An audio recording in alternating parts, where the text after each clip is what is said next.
Unity. Unity. That is what I want us to think about and talk about in this week's episode of Minutes with Minister Mike. Unity. When you hear the word unity, I know what pops up into your mind. United, together. The state of being together. Working towards a specific or common goal. Unity. But first I want to ask you again, how do you yourself define unity? How do you define unity? Unity is the state of being united, like I said before, the state of being joined together as a whole.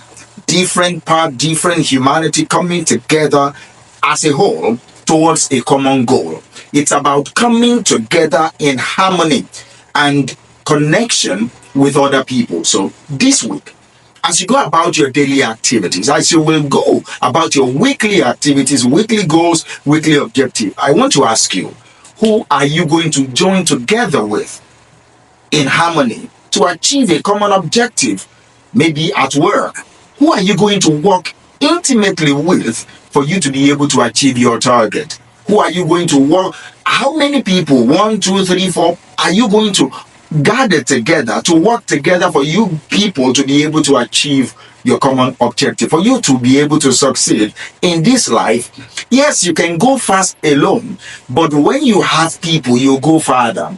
You understand me? You will be able to go further into the future that you envision for yourself. So unity. See, when you are able to transcend your differences and you are able to work with people with your whole heart, with sincerity, with authenticity, that means you are someone that is united.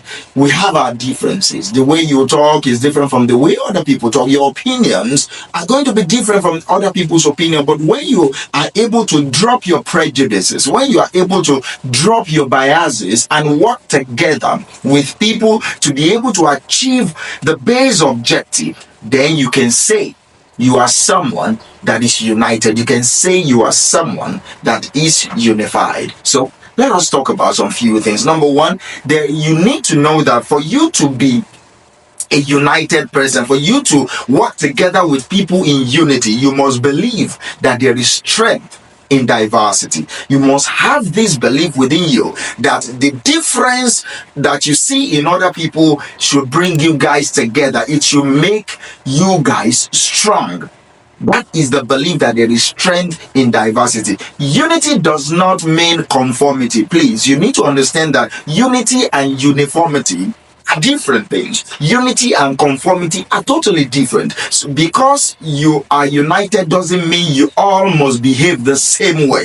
That is uniformity. That doesn't mean you all must think the same way, act the same way. If all of you are thinking, acting, and dressing, or even talking the same way, that means there are some set of people that are not even thinking at all, that their uniqueness are not coming to the table, and that is detrimental because there is strength in diversity. So do not mistake unity for uniformity.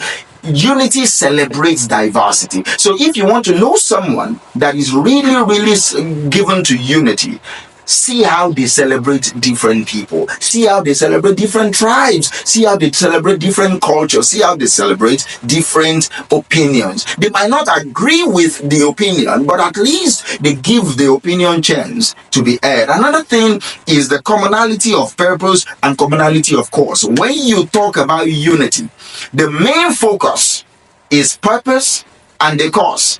You are united because of a purpose. You are united because of a cause. You might not be united because of tribe. You might not be united because of language. You might not be united because of the color of your skin, but you are united for a purpose. You are united for a common objective. You are united for a common cause, towards a common objective, towards a common cause. That is one of the things that I want you to take away this week. You need to identify shared goals. You need to identify shared objectives. See, I'm not saying that you should be united with everyone. No, there are some people that your purpose doesn't align. There are some people that your value system are not the same. There are some people that you don't support the cause they support. Do you understand me? And that is okay. Find the people that you support the same purpose. Find the people that you support the same cause. You can love people from a distance, but to be united, you have to have a base commonality, and that is purpose and cause. Do you understand me? That is purpose and cause. Another thing I want you to take away this way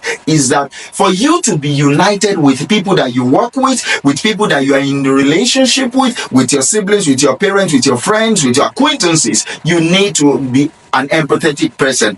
Empathy and understanding are going to be very important for you to have and practice unity. You need to be able to walk in other people's shoes and understand where they are coming from. See, our experiences are different. The way we look at the world are different. Our opinions on issues are going to be different. But that doesn't mean we cannot be united. Do you understand me? Why? Because you walk in other people's shoes. You try to understand where they are coming from. You try to understand their point of view. You might eventually disagree with their point of view, but that doesn't mean you lack understanding. That doesn't mean you don't understand what they are thinking, how they are thinking, what they are saying, how they are saying it. After understanding, you can now disagree. But if you disagree before understanding, that means you are not a united person. Do you understand me? So empathy and understanding are going to be very important. And lastly, or let me say 2 points and I'll go. You need to also understand that as a person given to unity, building bridges is going to be what you're known for. Building bridges and not walls is going to be what you're known for. You need to learn how to build bridges. I believe together we have the power to make the world a better place. You have the power to make your workplace a better place. You have the power to make your relationship a better one. So working together is going to be very important. You need to consistently build bridges. If you are building bridges and some people are tearing it down, find other people that are given to building bridges. You don't need to stay with someone that is building walls while you are building bridges. Do you understand me? Sometimes walls can look like bridges, bridges can look like walls. Do you understand me? But eventually the purpose of what you are building is going to be how you define what you build. Do you understand? If you build a wall, you're trying to protect yourself, you're trying to stop people from coming in.